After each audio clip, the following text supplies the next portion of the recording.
No shades this time, huh? Do what? No shades this time. No. Sunglasses. No, yeah, no. Yeah. You do an opening statement or? No, just ask me Talk. Okay, questions. well, Coach, second day of practice out there. How are things looking for the defense? I think we're getting better.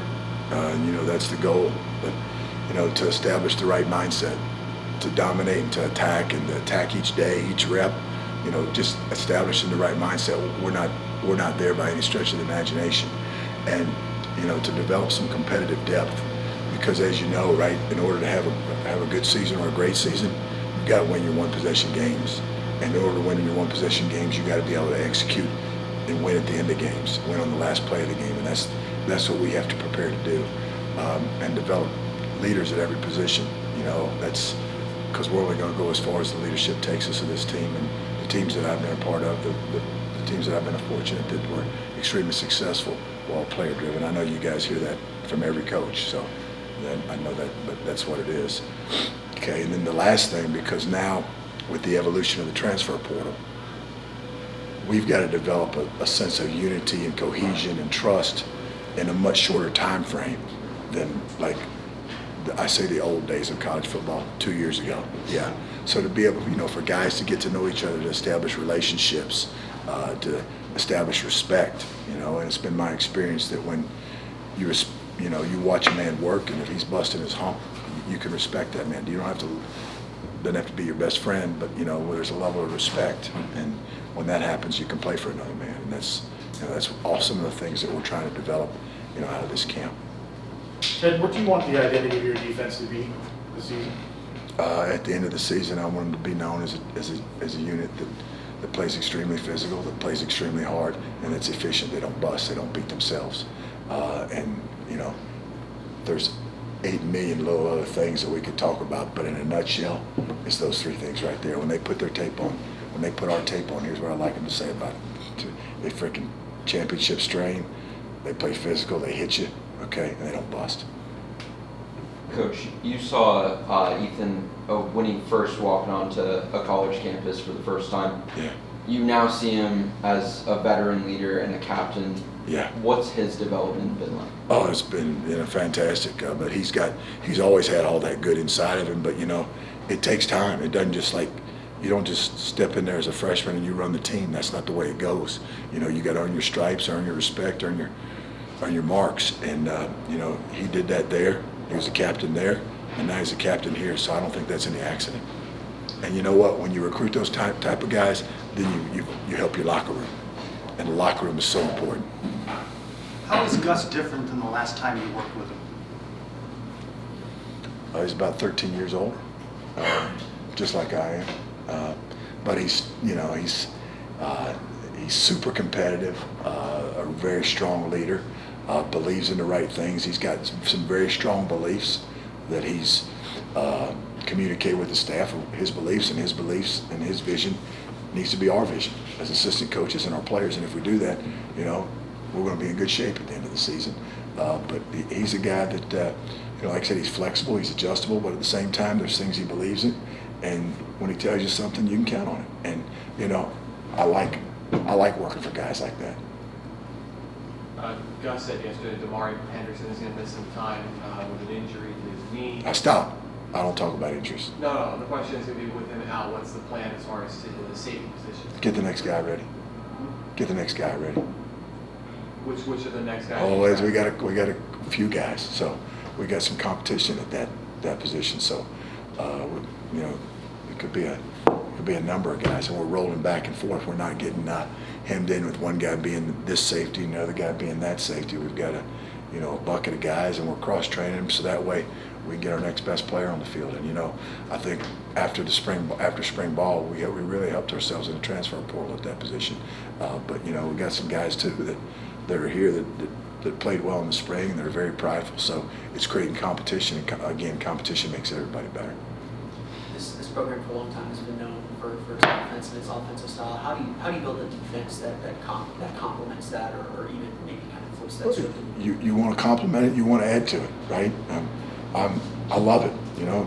You want to be at a place where there's a great offense that scores points. I mean, you win games that way, And at the same time, we want to establish our own identity defensively within the team concept.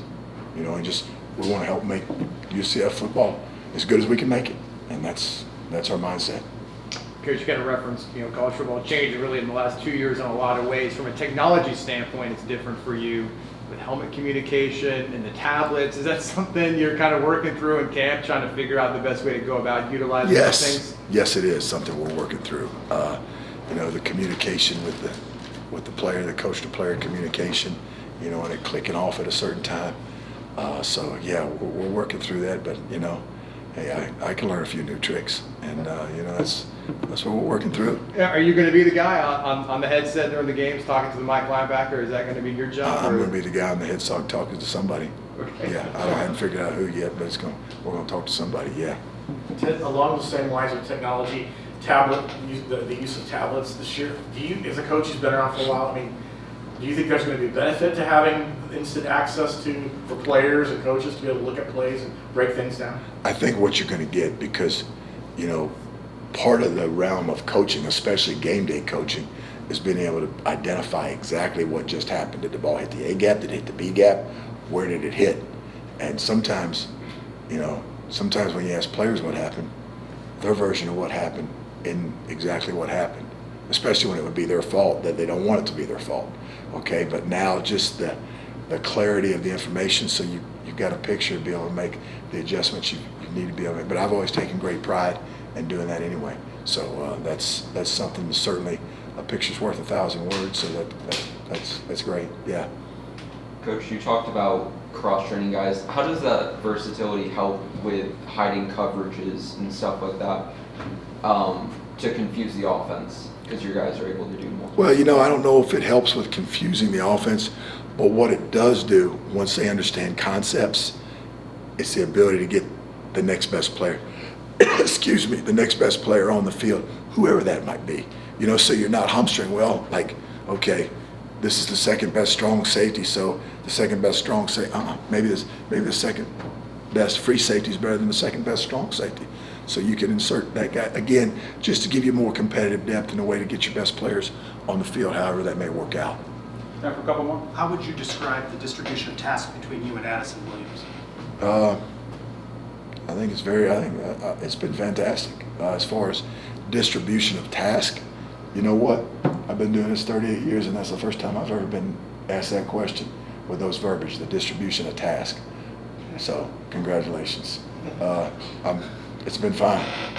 So, that's the distribution of task. What are you doing? What is he doing? I'm doing what defensive coordinators do. He's doing what co-defensive coordinators, assistant head coaches do. Which includes? I'm not going to sit here and talk about a job description. That's not what I'm going to talk about. Coach, stopping the run is obviously, it goes without saying that is your job on defense, but that was an issue for this team last year, and part of the reason I assume you were brought in to coordinate the defense. How do you work on that in a practice setting? You rep it over and over and over and over again. You rep it when you don't feel like repping it. You make them thud up when they don't feel like thudding up. You understand about the constriction of gaps, right? Where you don't have gaps this big because you say, well, there's a free player, but you've created space. Space is our enemy, all right? We want to eliminate the space. We do that by constricting gaps, by disengaging and defeating blockers, and by tackling and by fitting, we team tackle.